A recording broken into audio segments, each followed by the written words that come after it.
Because that has to be in by noon. 2. Good evening, everyone, and hopefully you had a happy Halloween if you're all done. Or maybe someone you know is still out there getting all the goodies.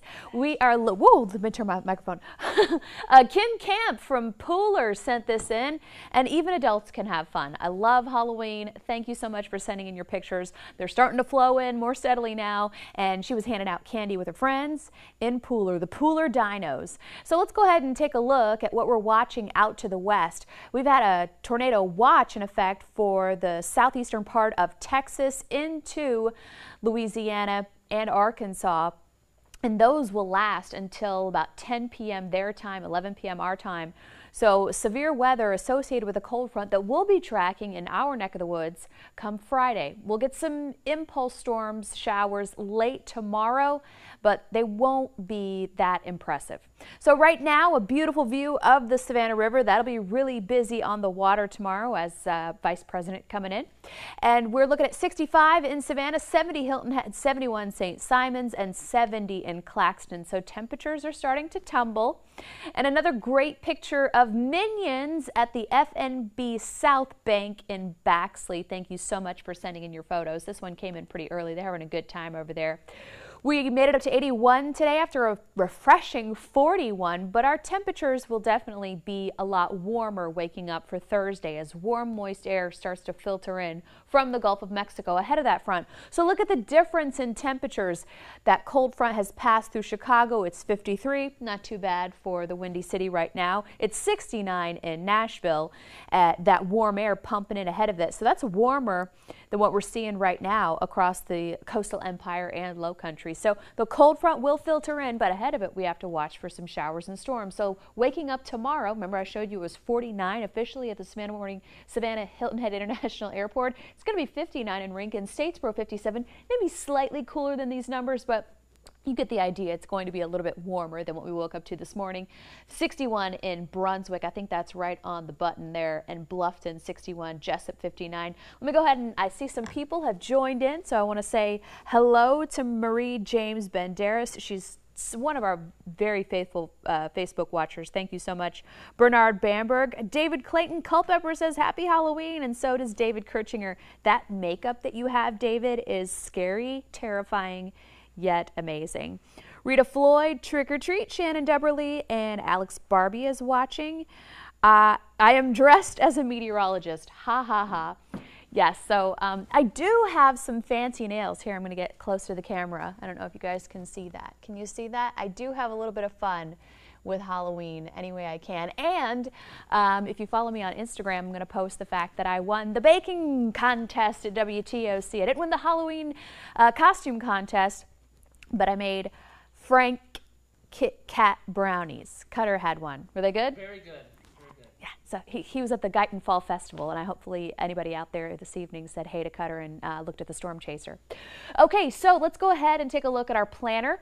We'll have south breezes tomorrow. Already, we're starting in the upper 50s, but it'll already be 62 with sunshine at 8 o'clock. So I went ahead after looking at the model run, and I said this earlier in the week that we could have a coastal shower thanks to an onshore flow. I did bump up the rain chances to maybe 20%, right around 11, 12 o'clock, 10%, and that'll be for the low country, maybe the immediate coast, Tybee, Hilton Head, Bluffton, Beaufort, but then we'll have immediate sunshine afterwards, and it'll be breezy tomorrow, so you're going to feel it in the way of warm air and breezy conditions. 15 to 20 mile per hour winds out of the south, and we could have gusts 25, maybe even 30 in those open spaces. Think about that. We're looking at 86 in Jessup. Now, the record is 89. I don't know if we're going to make it up there, but it's definitely going to be warmer than average this time of year. So let's go watch the model hour by hour. So we've been watching clear conditions thanks to high pressure. That moves off into the Atlantic,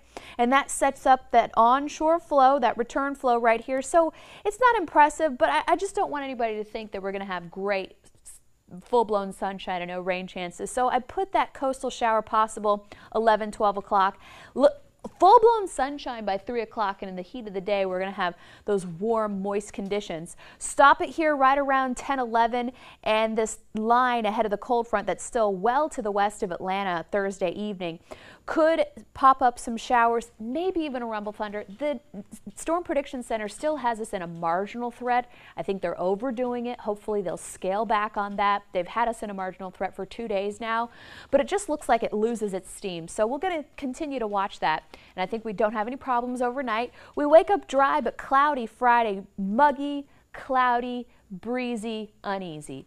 So we'll have showers, then possible storms developing after lunchtime, moving down I-16, and it could be pretty wet and possibly stormy. And the main threat from this line of the cold front is the possibility of some damaging winds. So we could have the threat of a severe storm with some damaging winds. And right now, it looks like it'll be a wet commute, 5 to 7. The islands at this point in time looks like they're going to get some beneficial rain. We need it. We're about 12 inches below average for this time of year. And then we clear out. I kept a 10% chance for Saturday morning, but it looks like we really clear out with sunshine starting for Saturday, heading into all of Saturday, so I might take that out as well. I'm here in Louisiana now. We're under severe tornado. Thank you, Bernard. Yeah, we're watching that. We were talking about that throughout the newscasts. Shannon W., you're so kind. Hi, Lee Kemper, how are you? And Bulldog, need another good Saturday possible. Yeah, I mean, I don't know where the Dogs are playing this weekend, but Atlanta is dry, so Athens is dry. And it's going to be great fall weather north of Savannah. It's going to be great fall weather Savannah, but it'll be a little cooler in Atlanta and Athens. Yes, our farmers need the rain. Absolutely, they do. They do. Thanks, Randall Fleener. Did you dress up for Halloween? I'd love to see your costume. Anthony Conrad says, hey, Tiffany Pryor, anything cooler than today? It was hot. And where do we send the pictures? So you can send them in to email pics@WTOC.com. That way all eyes at the station are on it. You know, Sela shares tons of photos, tons of stories on his Facebook page. He has 61,000 followers. So, I mean, if you want your costume seen, send them to pics@WTOC.com, and we've been sharing them throughout the day. And anybody else want to chime in? Because I think I'm going to go ahead. I see a bunch of people said, oh, yeah, Mike Sela has 61,000 followers. That's amazing. So, hi, Aaron Summerall. Dogs are playing Kentucky Saturday. Oh, well, look, Saturday morning, Kentucky. So this is just a little bit of back edge possible showers. Oh, that's right. They're playing UK, and UK is the underdog, obviously. However, everybody's like, that's an easy game. But even Wright Gazaway said that he's kind of like this with that game. That'll be cool. So we are going to be fine for the game in Kentucky. Good, good, good, good. And how severe do you think it'll be Friday? Hard to tell. On a scale of 1 to 5, you know, we do our shaded with the light green and the dark green. We're in the dark green. So on a scale of 1 to 5, if that's how you measure our color-coded system with the Severe Storm Prediction Center, then it will be a scale of 1, anything severe, 1 on a scale of 1 to 5. So anything yellow or orange, we get into slight, enhanced, but we are at a 1. So I think that the storms, we may see a warned storm, 1, 2, possibly 3. But the main threat is going to be those gusty winds. It's already going to be windy Thursday and Friday. Then you add a storm on top of that just enhances those winds. So that's the main concern, possibly damaging winds, maybe 60-mile-per-hour wind gusts. Take down a tree, take up, you know, the root bulbs. I mean, they're dry, they're weak. Things like that. That's my main concern for the weekend. Hey, from Collingswood, New Jersey. Tornadoes possible for Friday. You know, even in a marginal threat, there is a small risk of tornadoes.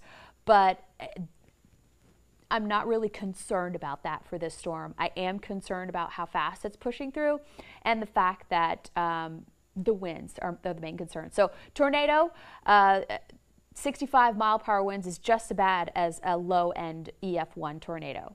So honestly, I mean, you know, kind of weigh that, if you will. Was that good, Elizabeth?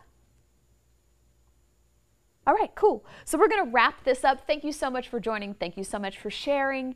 And hopefully we will see you tonight on The News at 11. In the meantime, good night.